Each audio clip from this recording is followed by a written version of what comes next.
Alright y'all, so in the last few weeks, not only do we experience Drake breaking Usher's iconic Billboard records and Nicki Minaj and Cardi B fighting while Drake and Meek were making up, and John Legend becoming the first black man to become an EGOT winner, and a whole new slew of projects and songs from artists like Eminem, Russ, Tamia, Estelle, and Wale. But we also experienced the untimely death and passing of Mac Miller. We got a whole lot of shit to talk about. The Drop, episode 9. Y'all ready? It's lit.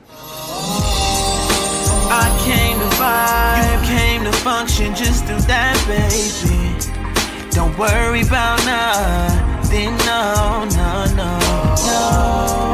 I came to vibe, you came to function, just do that, baby. Don't worry about nothing, no. Yeah, yo, what up, y'all? It's your boy Bright here, the R&B Kid, and you're tuned into another episode of On the Bright Side. But if this is your first time on my channel, please go ahead and consider subscribing, because on this channel I'll talk all things music and entertainment while always keeping it real, but always trying to find the bright side of everything, okay? And after you hit that subscribe button, make sure you hit the bell next to it so you can get the post notifications. So every time I post a new video, you're gonna see it.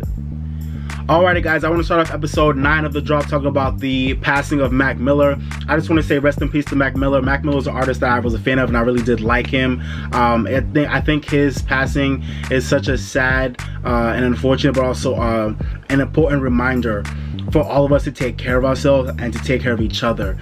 We all have demons we're fighting, whether or not our friends or our family know about them or not. We all have demons that we're dealing with, but the important part of life is figuring out how to deal with those demons, because it's Mac Miller, to me, just from what I got from his music and also from the people who really loved him or were close to him, artists who really fucked with him, they all have expressed that like Mac was one of the chillest dudes. He was one of the nicest guys in the industry, just always, you know, worried about people, always caring about people, always reaching out, always trying to get people to link. So he really was one of those like just really dope dudes in the industry, and I could tell that he really had a pure soul, and it's sad that we had to lose him to his demons. And I think it's a really good example of the negative aspects that this permeation of drug culture is having, not only in the music industry but it's in the world as a whole. The opioid crisis is really an underrated part of what's going on in this world right now in terms of deaths right now, and as a public health manager, it's really important for me to not only make you guys aware of these issues, but also I just want to remind you guys to take care of yourselves, because at the end of the day, I just get sad knowing we will never know what Mac Miller could have been and what he can contribute to this world. Just like with XXXTentacion, and the list goes on and on of these artists who are dying so quickly because of such a preventable issue. If we all could just work to have more conversations around these problems that we all are experiencing. We all experience anxiety, we all experience loneliness, we all experience sadness, anger, whatever. It's part of being human, but unfortunately we're in this time right now where we're just finding all these weird and unhealthy ways to medicate and to deal with these issues instead of just having conversations, talking to each other, leaning on each other, and really, you know, upping each other and uplifting each other. So Mac Miller, rest in peace to you, my guy. Thank you for the music that you gave the world. Thank you for your life and your spirit. It's sad to see you, we're sad to see you go, but all we can do now is use Mac Miller's death as an example of how much we need to not only give our flowers to those who are here while they're still here, but also how much we need to take care of each other. So rest in peace to Mac Miller. That's all I want to say about that. And also to all the people who were trying to bring Ariana Grande into his death and saying that she's to blame for it, fuck y'all do the most. While on the bright side, for those of you guys who have brains and who have hearts, I sympathize with Ariana Grande in this moment. I sympathize with you, mama, and I'll, you know, my thoughts with Ariana Grande. I hope she's doing good, because she had nothing to do with this, and if anything, she was supportive in him dealing with his issues. So y'all need to leave Ariana Grande alone. That's it on that. On a more positive note, guys, I want to switch to now talking about Drake and the recent Billboard records that he's been breaking recently. In the past few weeks, I can't remember if it was this week or the week before, Drake ended up beating 2 important records that Usher had. Usher never had the most weeks at #1 on the Hot 100 in general. I think that record belongs to Mariah Carey. I think it's 79 weeks, but I think Usher was like 3 after Mariah Carey and the Beatles for having the most weeks at #1 as an artist on the Hot 100. And now Drake recently broke that record with the last few weeks. He was at #1 with In My Feelings. So that was an important record that Drake has not broken. So I think he's like 3rd in rank after, like I said, the Beatles and Mariah Carey for having the most weeks at #1 on the Hot 100, which is a very important feat to have in music, especially because Drake has only been able to achieve that feat with like I think 5 or 6 songs that were #1 with him and Rihanna. So it's just a very interesting. He has some of the longest amount of weeks at #1 with only a few songs in 2 years. You know, Work and One Dance in 2016, and then God's Plan, Nice for What, and In My Feelings in 2018. So that's crazy. And then on top of that, like I said, the last 3 songs that Drake has put out this year that went #1, they have, and now Drake has now passed Usher for the most weeks at #1 in a single year. I remember back to 2004, one of my favorite years in music history. I swear to God, 2004 was my favorite years in music. That year was just popping, and Usher dominated that year with 4 #1s. Yeah, Burn, Confessions Part 2, and My Boo. All those 4 songs were #1, and they were at #1 for 28 weeks, all together. And now with In My Feelings going #1, I think this past week, Drake broke that record for having 29 weeks at #1 in 2018. So Drake is just breaking records, throughout the year, and he's killing Usher and all these other artists that, put up these dope stats. But now Drake is a new boy. He's not the new boy on the block, but he's a new boy on the block in terms of breaking records. So Drake, just shout out to you, man. And let's see where your career goes from here, man. Another black man that is, breaking records. Shout out to my guy, John Legend. This is such an important achievement, y'all. John Legend is the first black man in the world to become an EGOT. For those of you who don't know what that is someone who owns an Emmy, a Grammy, an Oscar, and a Tony. So shout out to John Legend. Out of all the people of color that have achieved that award, I think the only people that come to mind, is Whoopi Goldberg. I think Whoopi Goldberg is the only person, there might be more, but she's the only person that I know of who was a person of color who became an EGOT. So shout out to Whoopi Goldberg for achieving her achievement, and now shout out to John Legend. John Legend won an Emmy this in the past few weeks for his role as a producer of the TV special Jesus Christ Superstar. I think he was also nominated for his performance, but I think he won as a producer. And he also has won plenty of Grammys. As y'all know, he's a Grammy king. He won an Oscar in 2015 for Selma for the original song Glory, and he also won a Tony, I think, as a producer of a play. I think it was called Jitney. So John Legend is one of those like rare, superstars that just knows how to touch every field of the music and the entertainment industry, and he's done all of it well. So I definitely wasn't surprised when he became the first, but I'm very proud of him because it's a very hard thing to become an EGOT winner. So shout out to John Legend. Amazing achievement, first black man to do it. History being made. Shout out John Legend. Congrats, my guy. Congrats. Okay, y'all, on to some negative shit. I really don't want to talk about this, but I felt like I had to because it was the hottest thing of the past few weeks. But Nicki Minaj and Cardi B fighting at New York Fashion Week earlier this month. In my opinion, guys, this fight was just really unnecessary. I don't really give a fuck about it I care about it because, like, it's important to the culture right now, but I just really feel like it's not that serious to me. I really feel like Nicki Minaj and Cardi B, especially being two major role models right now for like young women or just people coming up in hip-hop in general, whether male or female, rappers are always going to be an influence to young kids and just the people who are coming up. Whether you want to or not, you're always going to be considered a role model.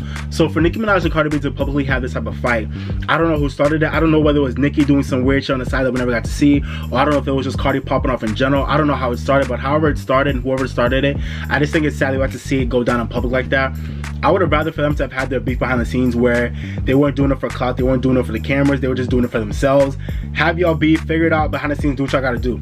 But for y'all to have to pop off in the middle of Fashion Week, and mind you, I don't care that it was a bunch of white people, that's not my issue. My issue is just the fact that it's like, this is like, in this big event where y'all are not only the minority, but like you guys are there to pretty much represent hip-hop and represent what we're about, and just represent young women coming up in the game right now who are killing it, or getting their bag, doing their thing. Y'all chose that event to really have this big ass fight and not make it about the fact that two young queens are attending New York Fashion Week and they look bomb, their careers are doing their thing right now. That whole night and that whole narrative became about a dumb fight where Cardi B ended up having a knot on her head. Like, to me, that's ratchet as fuck, and we didn't need that. I think they are both wrong. I think Cardi was wrong for making it look as hot as it did. I feel like Cardi, if anything, if Cardi really wanted to like get at Nicki, she should have waited till she was close and then, you know, went for her swing or whatever. I don't understand why she was getting hot when she was around mad security. Like, Cardi B, you're not gonna get past security. And Nicki Minaj, something makes me feel like she is responsible for something, but she, as usual with Nicki, she never makes it known what the fuck she did. But Nicki did something that has made Cardi pop off like that.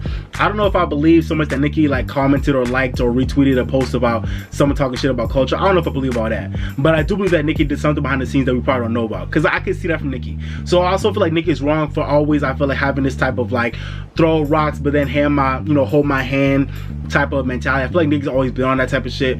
So I think Nicki's wrong for like also not doing the right thing and not looking like the more mature person in this whole fight. When she got to a Queen radio show the next day, she should have been on some mature shit. She should have been on some like, you know, Cardi, like, this is how you should handle it, this was wrong. I just feel like for her to just go in and bash Cardi, it was like, you just stupid down to her level when, you know, so I just feel like both are wrong. It's not a good look for either of them. Their career's not gonna suffer from it. Like, they're both gonna keep doing their thing, but I just feel like the fight was mad stupid. And yeah, we could, yeah, let's just do better, y'all. In general, let's just all do better, man. If you got beef with somebody, we all grown, we can talk about that shit, we can figure it out. We ain't gotta be fighting, man. In 2018, there's no reason why people should be scrapping over some dumb shit. That's my thing. That's it. And then apparently there was some rumors that same weekend that Mary J. Blige and Faith Evans were having a fight at Diddy's party in the Hamptons, which I don't know if I even believe, because apparently some people say that Mary J. Blige was filming her movie down in New Orleans somewhere, so I don't even know what's true. In all honesty, y'all, I do not believe that Auntie Faith and Auntie Mary were fighting at no damn party, especially at Diddy's party at all. Like, what the fuck are they gonna have beef about in 2018? I was reading that shit. I woke up to all these tweets that morning hearing about the Mary J. Blige and Faith Evans fight, and I was like, wait, what? No, this shit didn't happen. This shit didn't happen. And then I was looking for photos, I was looking for videos, and ain't shit pop up. So I don't believe that shit. Y'all quick to believe anything, but that shit ain't happen. What the fuck Mary and Faith gonna fight about in 2018? And speaking of fights, I also want to talk, you know, and give a shout out to Drake and Meek Mill for squashing their beef when they came and both performed in my hometown of Boston. I was not at the show, but Drake and Meek came through Boston on Drake's tour, and they both, Drake brought Meek out and they performed songs together. Meek performed his intro, and they just, him and Drake just like hugged it out and said they're cool and that they fans of each other and that they're good now. And also good moment for hip hop. I'm really glad that Drake and Meek got past that beef. I never understood why it really started in the first place. To me, it was never that deep. So I'm glad that Drake and Meek finally got that time to squash that out and realize that they're better together than apart. They're both two titans in the game, so it's good to see them coming together instead of holding that beef. I really hope that Nicki Minaj and Cardi B look at them as a lesson for how to move with their shit moving forward. And lastly, speaking of Cardi B, I want to talk about the fact that I really am hoping in my heart that it will not actually happen, that it's not true, that this is just a rumor. But allegedly it's been confirmed that Maroon 5 is going to be headlining the 2019 Super Bowl, which is going to be down in Atlanta, I think on February 3rd, 2019. Especially these days, I really am not that stressed about the Super Bowl and who's going to do and who's not, because at the end of the day, like, first of all, I feel like that shit hasn't really been hot since, like, I want to say Beyonce, Bruno Mars did it. And mind you, Coldplay was headlining that year, but it was really all about Bruno and Beyonce. They killed it back in 2016. But ever since then, I feel like the Super Bowl has just been kind of So, but Maroon 5 is allegedly supposed to be headlining it, and they have also kind of confirmed that they'll be dragging along Cardi B and Travis Scott. I don't know how I really feel about that. I'm happy for Cardi B. Shout out to Cardi. She's killing it this year. It's just like one achievement after the next. If she actually did, book the Super Bowl, I'm happy for her, but I also feel like she could do a bunch of her own hits, which would resonate with America right now. She could. But I just feel like it's so weird for her to get it after her first year of being like a mainstream artist in music. She has the hits to back it up right now, but like, it's just weird to see her get it so quickly. But she does have the song. She does have a song, Maroon 5, which might be going number one in the next couple of weeks. Let's see what happens. So, it's an interesting choice. I feel like it'll be a weird Super Bowl, but let's see what happens. And then Travis Scott, I really don't feel no type of way about him because I feel like he will put on a good show, but I don't think Travis Scott don't really got the hits like that to really back up that appearance. So that's why I don't really understand right now. But his energy could definitely do well at Super Bowl. So let's see how it goes down. But I have to say, even though Maroon 5 has jams, they have hits on hits. Maroon 5 next year is not a good choice, y'all. I don't understand who made that choice, but that's not a good choice. For God's sakes, the Super Bowl is gonna be in Atlanta next year. In Atlanta, in this Donald Trump administration era, in this Me Too Time's Up era, in this Black Lives Matter era, I feel like for the Super Bowl to be in Atlanta in 2019, especially in the time where I feel like black artists are really like, we're on top and we're finally doing, not finally, but we're doing nothing again in music where we're running the charts, we are running culture right now. And I know the NFL is the NFL, so that's a whole nother conversation. But still though, you would think the NFL would think to themselves, in this era we're living in right now, why don't we celebrate, why don't we just celebrate not even just black artists, but why don't we celebrate artists who really changed the music industry for good, who are from Atlanta? I think the perfect person to have headlined the 2019 Super Bowl right now would have been Usher.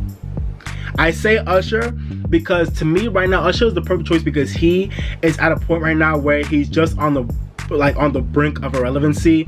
I don't say that to be shadeful, I'm just saying that in a real way. Usher has not really had a constant stream of hits coming in this whole decade.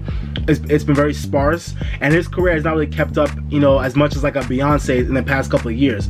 Like, he's one of those 2000s artists who his name still matters, but he's been kind of losing steam. So while his name still kind of matters in the general scope of like people who really have changed music in recent times, why don't we celebrate Usher in his career and have him headline Super Bowl next year in Atlanta? And then we could, if we don't want to have this Usher hold it down, why don't we just bring in other people, like have TLC, have Jermaine Dupri, have have T.I., have other hip hop artists and R&B artists who really changed the game from Atlanta. Have them come out and just make quick little appearances. Damn Franchise Boys, bring them out for their song. Like, come on, like. I think the NFL didn't want to make the Super Bowl too black next year, which I understand, even though I think that's whack. I can understand why they don't want to do that. But come on, like.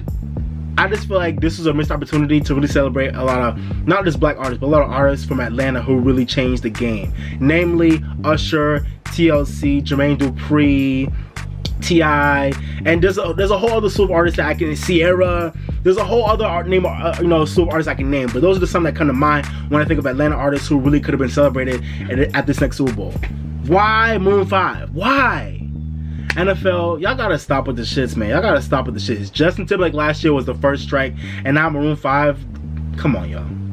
Come on.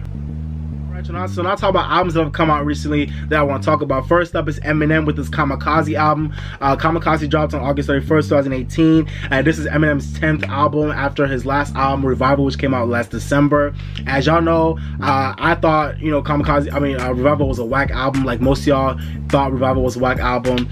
And so I guess this new Kamikaze album is like an answer album by Eminem for, how whack Revival was.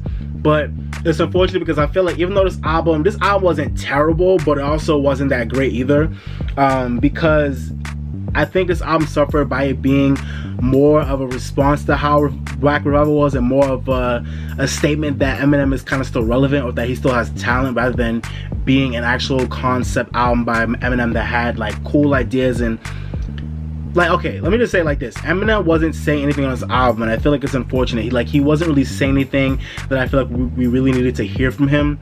This album was just a flex. It was a lyrical flex. It was a showcase of Eminem's, still intact talent. This album showed that Eminem could still rap. He could still sound great on a track. And this album was somewhat of a return to form for him lyrically. Like, he was in his bag with his flows. He was in his bag with his energy. But unfortunately, like I said, he just wasn't saying anything. Like, this album was just pretty much saying, okay, listen, I know y'all didn't like a Revival, but here I'm back again. I'm showing y'all that I'm still lit. I'm Eminem, and y'all better love it. Y'all better fuck with it. It's like, okay, like you sound good, your bars are dope, your flow is lit, but like I didn't feel like touched by this album like I should by someone of Eminem's caliber at this point in the game.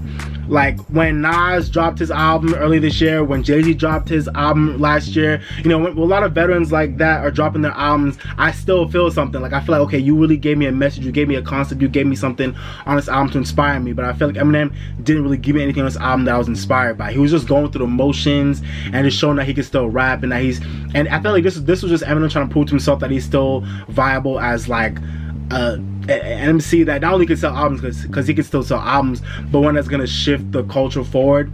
And I feel like he didn't really do that with this album. I feel like the biggest thing about this album right now is just the beat that he has with MGK, and that's unfortunate. Talking about that, I low-key don't give a fuck about this Machine Gun Kelly Eminem beef. I really don't, because I feel like it's stupid as hell. But I will say, Rap Devil I thought was fire. I've always known about MGK, like I'm not new to him, but Rap Devil was fire to me. I will never be surprised if MGK never makes it as an artist, you know, on a big scale, not because I think he's like a whack person or a whack artist, but I just feel like his music, I can definitely see why it has never taken to the masses, because it's not upper echelon next level shit, and it never has. I'm not saying it can't be, but it just never has. So I see why he's not really, you know, been an artist that popped before this whole beef. But Eminem coming at Machine Gun Kelly, I really don't give a fuck about why it started with him calling his daughter hot or whatever. I don't care about that. I feel like that's stupid. I don't think a grown man should care that much about a dude saying, like a young dude saying his daughter's hot. Like, you shouldn't be all upset about that. And then MGK coming at Eminem, I just want to really know what Eminem's done to MGK, where he felt like he needs to come at him. I know MGK said like he's done a bunch of shit to him, but I just want to know, like, what has Eminem done? I'm just curious. I just want to know what Eminem has done to MGK. If y'all know, let me know down in the comments. But yeah, to me that beef is stupid. Killshot was cool. I don't think he like totally annihilated MGK with Killshot, but Killshot was definitely a nice record. You know, both of them are nice disses. I'm not really gonna say I think one is better than the other. I think they're both nice. And like I said, I don't really care about that beef, and it is what it is. But let me know what y'all think about the beef down below in the comments. But yeah, Eminem's album Kamikaze, I say my favorite tracks that I think really make this album good somewhat are The Ringer, Greatest. I love Lucky You, and I'm glad he gave Joyner Lucas that showcase to show his skills. Joyner Lucas is one of my favorite, like, you know, underground like artists doing this thing right now. Y'all need to stop sleeping on him. Joyner Lucas is amazing, so I'm glad he gave Joyner Lucas that you know, that platform to show his skills. I hate the track Normal, and I don't like the skits Paul and M Calls Paul. I don't feel like those were needed, but I mean, I guess they were needed for the album, but they didn't do anything for me. Stepping Stone was just a track where Eminem talking about how like he take responsibility for like how he fucked up, you know, shit with, you know, D12 and all that. So it didn't do anything for me, but I'm glad that Eminem kind of got that off his chest or whatever. I love the track Not Alike with Royce da 5'9". I love that track. Shout out to Royce da 5'9". He killed this feature. Kamikaze is a cool track. Return to Form, Eminem. And I also love the track Fall. That's pretty much where the track where he came at everybody right now in the game. And also he came at, in that track he came at Joe Budden too. Joe Budden, I honestly would not be that mad if you don't respond to M, but I would like for you to, because I would love to see what you come up with. But if you don't respond, I'm not gonna be that mad about it. I understand why you don't think it's that deep. I get you. We're here. I get you, bro. It's not that deep. All this shit is really not that deep. But yo, Joe just annihilated Eminem on his podcast, yo. He said, Eminem, you've been rapping words for years. I was like, yo, that's some low-key true shit. Like, Eminem really has just been rapping for the past decade. Like, he's not really been saying anything. He's just been rapping. It sounds good, but it ain't really done nothing for the culture. That's just true, you know, true honesty right there. That's just honesty. And then also going back to the album, I like the track Nice Guy with Jessie Reyez. Jessie Reyez sounds dope on that track. I love what she did with it. I love her voice. I just love her, and I think she killed that track. Good Guy is alright. And the track Venom was cool off of the movie that Eminem's doing. But yeah, so this album, all in all, guys, I think it was alright. I'll probably give it a 3 or 3.5 out of 5. But let me know what y'all think about the album down below. So talking about another rap album that dropped in August, I want to talk about Boz's album Milky Way, which dropped on August 24th. Boz is a Dreamville artist, you know, that's J. Cole's record label. He dropped his 3rd album, Milky Way, in August. I have to say, this album, this album was cool. I was really looking forward to this album because I like Boz. I liked his last project, Too High to Ride, which came out in the spring of 2016. I really like that album. Boz really has some cool tracks on this thing, but I really feel like all in all, I think Boz really got lost in making this album a vibe that he didn't really give us, I think, a really dope concept to really hold on to. And all these songs kind of just like ride by with like, you know, some lazy bars and some concepts that don't really like, you know, they're not really thought all the way out. But I feel like I really said, I really did enjoy the vibe of this album. A lot of great beats, you know, courtesy of like Ron Gilmore, J. Cole, so a lot of the other Dreamville producers. So a lot of this, I really enjoyed this album sonically, and in terms of production, that was a highlight for me. But I really feel like Boz got lost in the shuffle of a lot of production.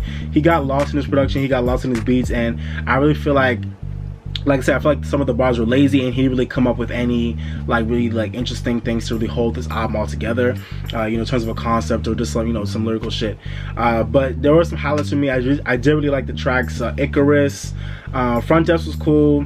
I love the track with J. Cole, Try. That's a highlight for me. Boca Raton's a cool track with A$AP Ferg. A$AP did his thing with his verse. It was really weird and quirky, but I liked it. Barack Obama Special was cool. And even though the song wasn't really talking about nothing, I love the beat on Sanufa. I think J. Cole did that beat, so I love that beat. And the track PDA is cool. I didn't really like the tracks Purge. I didn't like Infinity or Infinity Plus 2. And I didn't really like the track Designer. And the last track, Spaceship and Rockets, that track wasn't bad, but that's a Lion Babe song that already came out, so I already have those tracks. So I'll fuck with the Lion Babe version for now. But yeah, all in all, guys, I'll probably give Boz's album, I'll probably give it like a 3 out of 5. Boz, you know, created some good vibes on this album. I still love the way he raps, but I feel like unfortunately he didn't really show any growth on this album, and he really pushed himself, so it kind of just ended up being an average album. But if you like this album, if you listen to it, or if you're just a fan of Boz, let me know what you think about the album down below in the comments. Alright, y'all, so next up I want to talk about Russ. Russ just dropped his second studio album called Zoo on September 7, 2018. I love Russ. I've never really understood the whole, you know, fuck Russ hate train.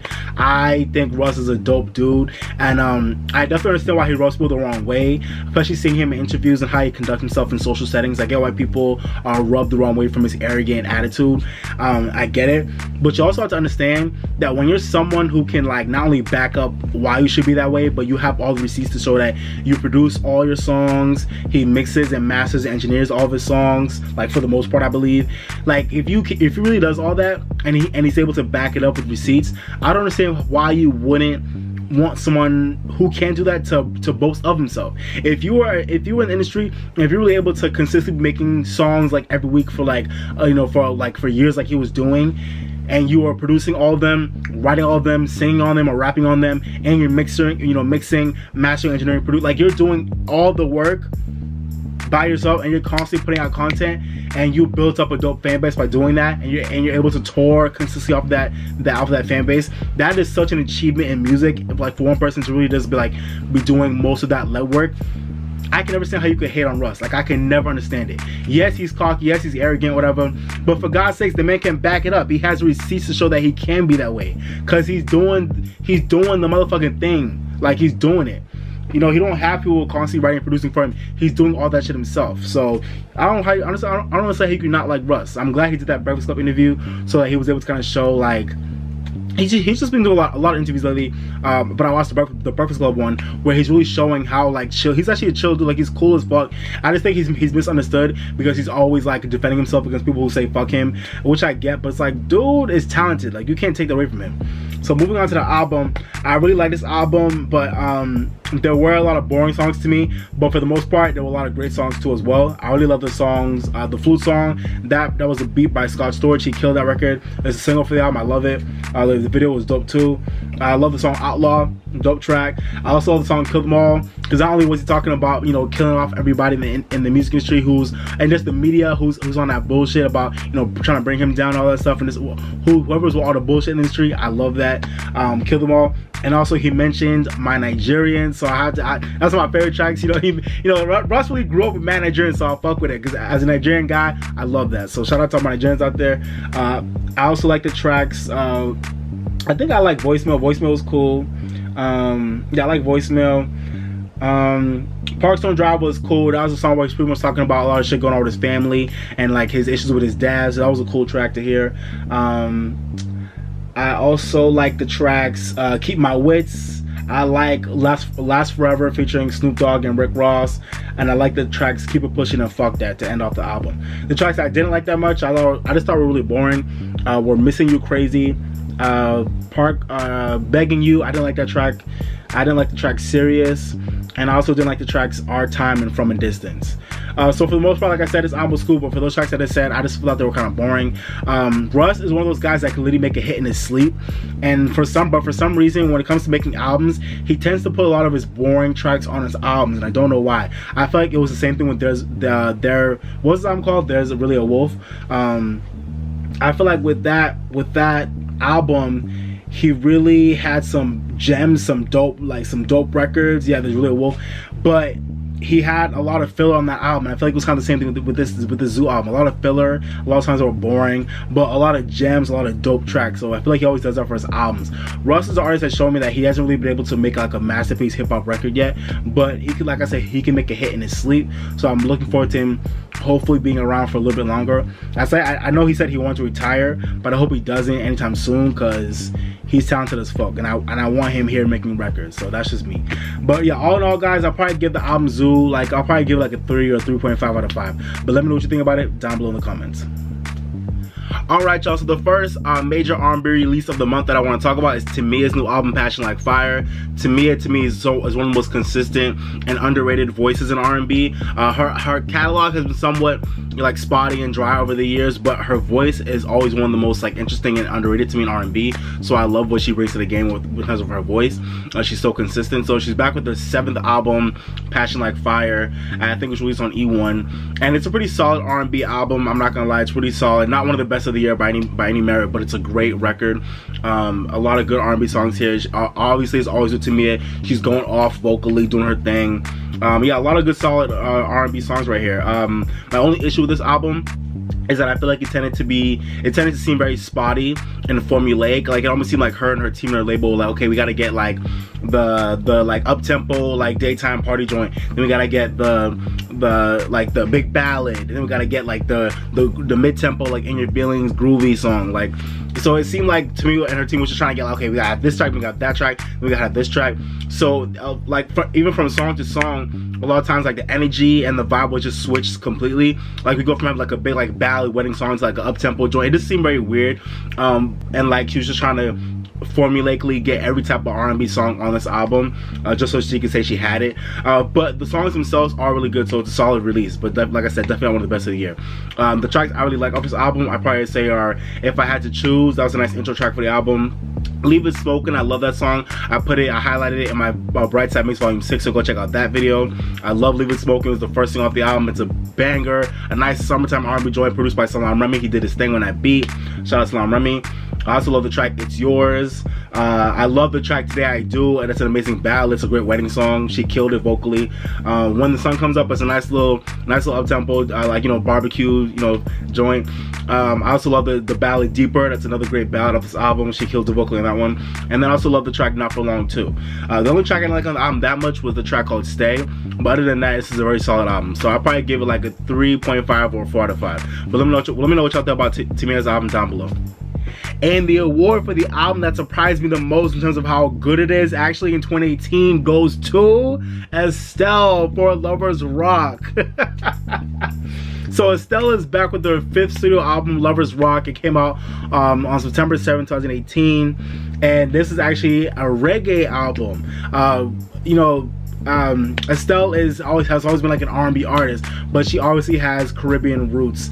So it was good to see her touch his, I think, and African roots too. I think her father's African. I'm not sure, but I know she has African and Caribbean roots. So it's good to see her kind of step out of her R&B box and hone in on her roots. And she delivered us an amazing reggae album that's filled with great grooves, great vibes, nice features, just good songwriting, good singing. This album surprised the fuck out of me. I'm telling you, I thought like I thought it was just gonna be like an average album. Like, first of all, this album came out of nowhere. Like, there was little promotion for this album. It came out of nowhere. But Estelle, I feel bad because this album is so good, y'all. Like, I feel like more people should hear this album. It's a great reggae album. You know, Estelle's in her back with this album. Some of my favorite tracks are the first track with Luke James called So Easy. A great intro for the album. I love the song Meet Up with Malik Berry. I love Really Want with Conscience and Nicki. I love the track Better. That was produced by Harmony, so shout out to Harmony. I also love the track Slow Down, and I love the track Ain't Your Bitch, and I love the track Love Like Ours featuring Tarrus Riley. So this is just a really good album, guys. A really good album. Not a lot of filler. The only tracks I didn't like that much, I think, were Don't Wanna with Cranium and Queen with Chronix. I really wanted to like the songs, but I didn't like them that much. But it is what it is. But all in all, guys, this is a great album. I'll probably give it a 4 out of 5. If you're a fan of Estelle, or if you checked out the album, let me know what you think about the album down below. Alright, moving on to another African artist that dropped a project this September. I want to talk about Wale's Free Lunch EP. I have to talk about Wale, guys, again. I talked about him in one of my other drop episodes earlier this year when he dropped his first EP. But yeah, Wale's on his third EP that he dropped now. Wale's been dropping nothing but fire in all 2018. And I really am thankful to Joe Budden for getting this conversation started on why Wale is so slept on, because it's something I've never really understood, like why Wale is always kind of pushed to the side in terms of when we think of people who contribute some of the greatest work to our culture. Wale, I think, is always kind of, you know, shuffled to the side for that conversation, but I don't understand why, because I feel like he's always one of the most consistently good rappers, and he's one of the most poetic rappers we have in the game right now. A lot of people don't want to give him his credit because he's very emotional, because he's always not afraid to speak his mind, but I think we should encourage that type of, you know, behavior in the music industry. We should encourage artists to be more open about how they feel about their career, or how they feel about other people, or what's going on. Like, we should encourage that. It's good for not only the industry, but it's good for, I think, fans be able to see transparency from their favorite artists, which I think is only gonna be even better and more important for the relationships between fans and artists. Like, artists should be more open about how they're feeling. So I don't really understand why Wale gets a bad rap around him being emotional and all this stuff he likes to always talk about, because like he should express himself. But as a rapper, if we just talk MC shit, y'all, like Wale is one of the dopest out here. So he dropped his new EP called Free Lunch on September 14th. It's fire, guys. I'm not surprised. His third fire EP of the year. My favorite tracks are Dummies, probably Ungrateful and Thankful. I love that track. And obviously my favorite track off the album, off the EP, guys, is My Boy Freestyle featuring J. Cole. Man, when I tell you Wale and J. Cole killed this freestyle, y'all, shit, I'm glad Wale and J. Cole are cool, you know, back to being cool again, because they make good songs together, and they're both two most consistently good dudes in the game. And I just love what they did with that song. They both murked it. Their verses were crazy. They just killed it. And I love the beat. Whoever did that beat, shout out to whoever did that beat. So guys, please go check out Wale's EP, y'all. It's fire. If you checked it already, if you're a fan of Wale, let me know what you thought about the EP down below in the comments. Alright, so another album that I wanted to talk about was Tori Kelly's new album called Hiding Place. This is Tori Kelly's second studio album. I'm really shocked by this album, kind of like Estelle's album, because of the genre switch up. Tori Kelly came in the game as a pop artist, and she was nominated for Best New Artist at the 2016 Grammys. Her first album was just a regular pop album. It was nice. I enjoyed it. So that's how I became a fan. And now she's back with her second album, which is a gospel album. So if you're a fan of gospel, you'll probably be into this. If you're not, you can skip over. It's fine. But I had to talk about this album because not only am I surprised that Tori Kelly won gospel, but also because it's a great album. I think she's on Kirk Franklin's gospel label. I forgot the name of it, but she's on his label. And I'm surprised because I didn't really know Tori Kelly was into gospel music, and I didn't really know she came up on gospel music. So I'm surprised she did an album. But this album is amazing, guys. It's only 8 tracks, but it's amazing from track 1 to 8. It's amazing.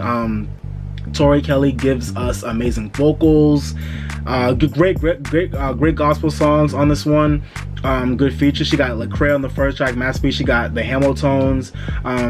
The tracks that really stuck out to me that I really liked, I think, are Masterpiece, Sunday was nice, Psalm 42 was a great track, and the last track, Soul's Anthem, It Is Well. The way that choir went off on that song, it's just amazing. So if you're really I really had to give shout out to Tori because she really pushed herself vocal in this album. She just sounded amazing. These are great songs and it was a good album, so I had to highlight it for you guys. If you're into Tori Kelly, or if you're into pop, or if you're into gospel, check out this album. I think you'll love it. She did her thing. That's all I can say about it. I'll probably give it a 4 out of 5. Alright y'all, so I have to talk about Noname's new album, Room 25. Noname is a really dope, like, alternative jazz hip-hop artist who's been doing her thing for a couple years now. I'm not sure if this is her second album. I think it's her second album. She put out her previous album, Telephone, back in like August of 2016, I think. That album really got me onto her. One of my friends, shout out to you, Giovanna put me onto her back then with the Telephone album, so I've been into her. So I checked out her new album, Room 25. I only listened to it once, so I still need to go back and really get into it. But this is a really dope album. Noname is an amazing MC. The way she spits on a mic is just crazy. She has these really like quirky and weird flows, but they all work. And she raps over beautiful beats. I just feel like Noname is one of those really special artists that just has something special about her that you just can't pinpoint. The way she raps is just dope. She raps about such deep, amazing things. She raps about her family, being a black woman, or just all the struggles that she deals with, and she just knows how to really like just put a magnifying glass to her own life into the world in a really dope, beautiful way. She's so self-aware, and her raps are just amazing. So this album, I need to go back and listen to it again, like I said. But our first listen, I think it's amazing. I'll probably give it like a 4 out of 5, if not higher.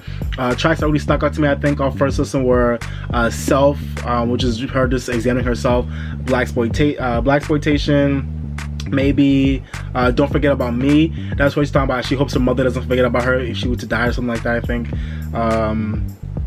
Regal was cool. Montego Bay was track what she's saying she got a babe from Jamaica or whatever, some shit like that. It was dope. The track Part of Me also was a really cool track, I think. And Noname really stuck out to me as well, the last track on the album. So like I said, guys, this album is so self-aware. I love the quirky beats, the quirky flows that Noname exhibits on her albums, and Room 25 is no different. It's a great project, guys. It's really weird, but if you're really into like funky, alternative, or jazz, hip-hop, or rap, I think you'll love this album, guys. So definitely go check it out. Alright, last album I want to talk about, guys, is the Insecure Season 3 soundtrack. I love Insecure. I watched that show. That's my shit.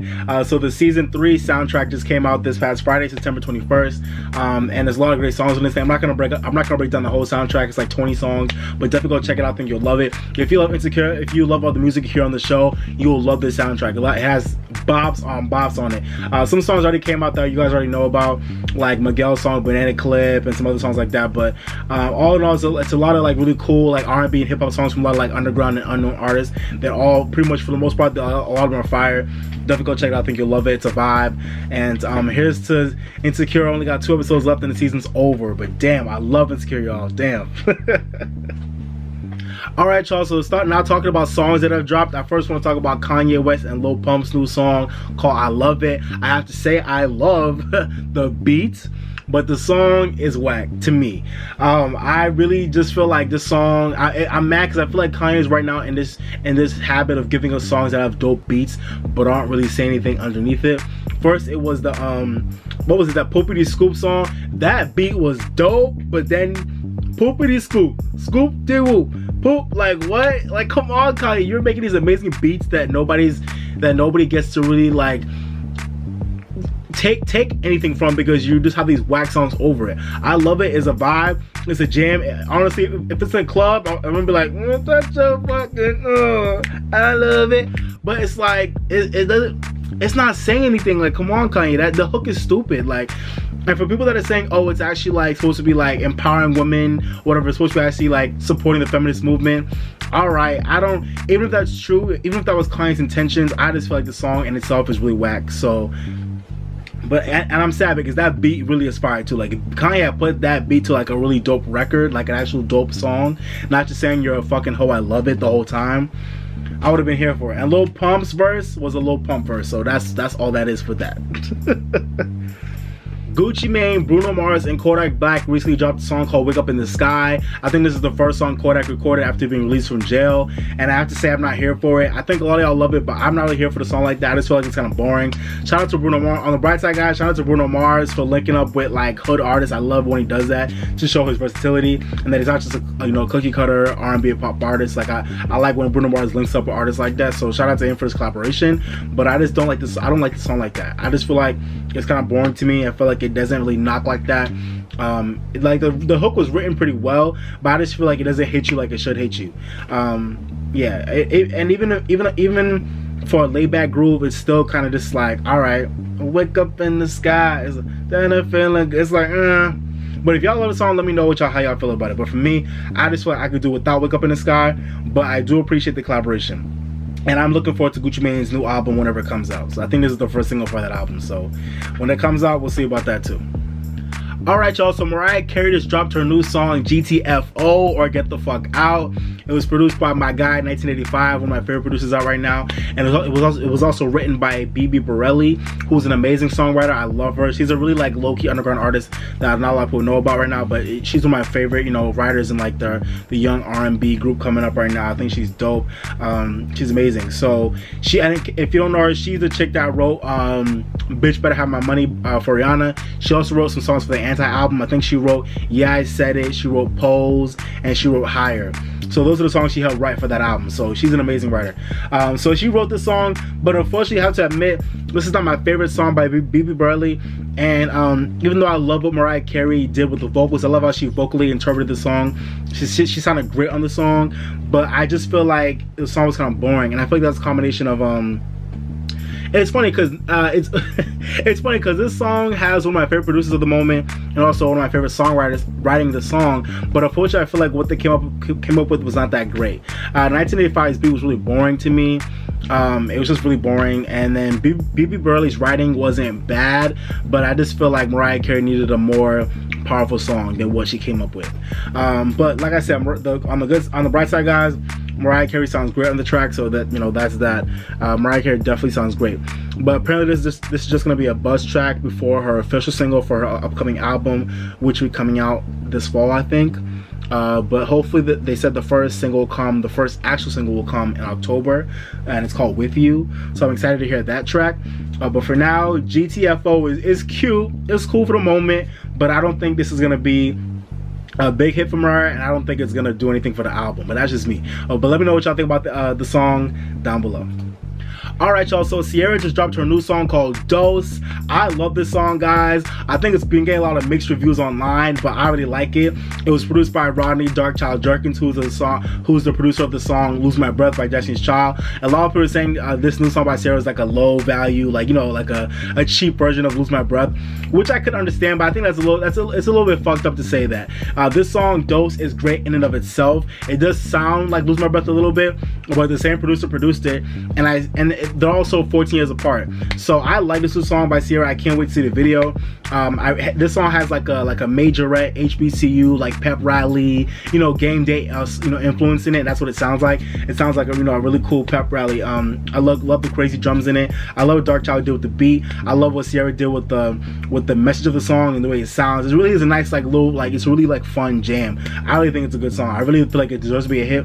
I don't know if it will be a hit, but I think it should be. But let me know what y'all think about the song down below.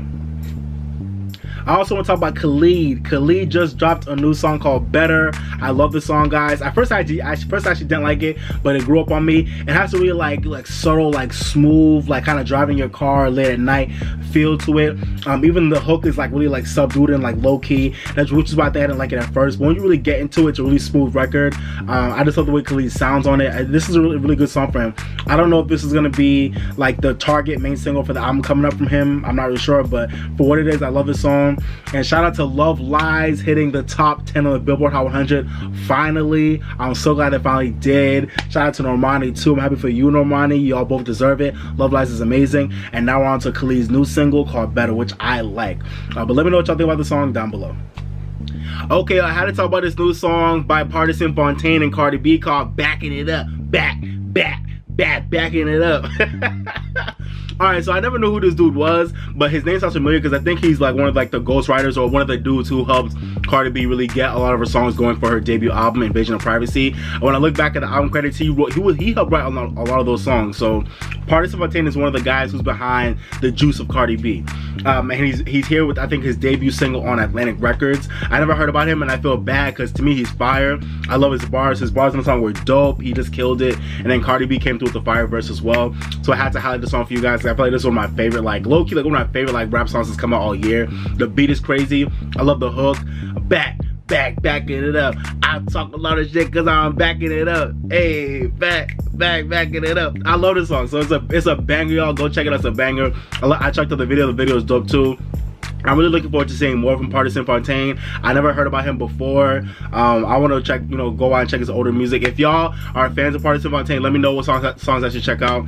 And like I said, I'm looking forward to see what else he's gonna bring to the game because I love this new song. So definitely go check it out. And I also have to give some love to my girl, Sevyn Streeter. This is one of the last songs I want to talk about.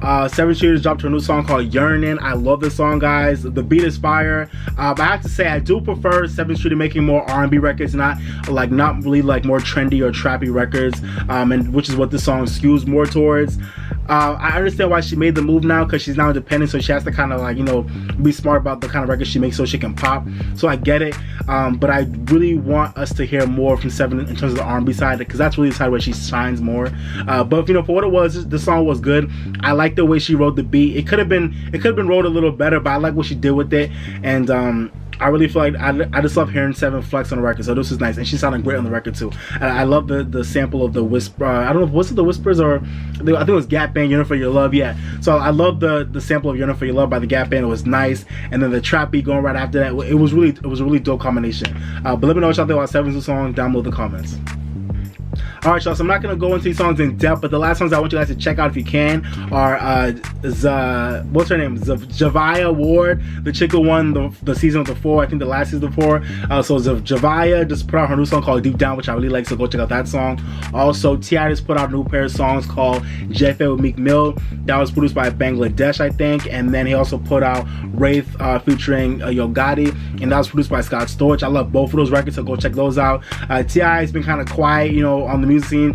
He's been quiet for a minute, but I really like these new songs, so go check them out and go support T.I. And also, lastly, India.Arie just put out a new song called That Magic, which I think is a really cool song. It's supposed to be the first single for her new album called Worthy coming up next year, and this is a really cool first single for the album. Just talking about this man in her life and how he's got that magic, and how he's the one and he's dope, and how he contributes to her life in different ways. So it's really like a nice romantic, cool song with a really like a low-key trap beat underneath it. So it was nice for this generation, but it still has all those classic India.Arie elements in there, so it's a dope track, so definitely go check it out. Alright, y'all, but that was episode 9 of The Drop. Hope you guys enjoyed it. Thank you for watching. If there's any topic I didn't talk about that you want me to, let me know down below in the comment section. Let me know what you thought about all the albums and songs I talked about. Let me know your favorite tracks, your least favorite tracks, and just give me all your thoughts down below in the comments, okay? I'll try and talk to you if I can. And also hit me on my socials, okay? Please hit me on my socials and talk with me, alright? And let me know what are the albums or topics y'all want me to talk about in a video that I haven't already, okay? Appreciate y'all. If you haven't already, hit this video with a like, share this video, and subscribe to my channel, okay? I appreciate y'all. And like I always say, guys, continue to live your best life, drink more water, stay woke, and if you're mad or sad, go listen to your favorite song to make you feel better, okay? Go listen to your favorite song. But this has been your boy Brights, the R&B Kid. Thank you for watching, but for now, I'm signing off, baby. Bye, y'all.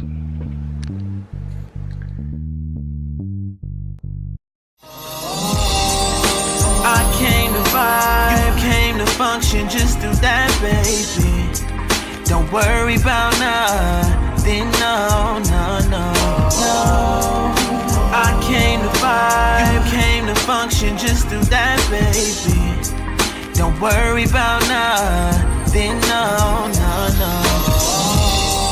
Relax just a little bit. You don't gotta worry, you can just have fun.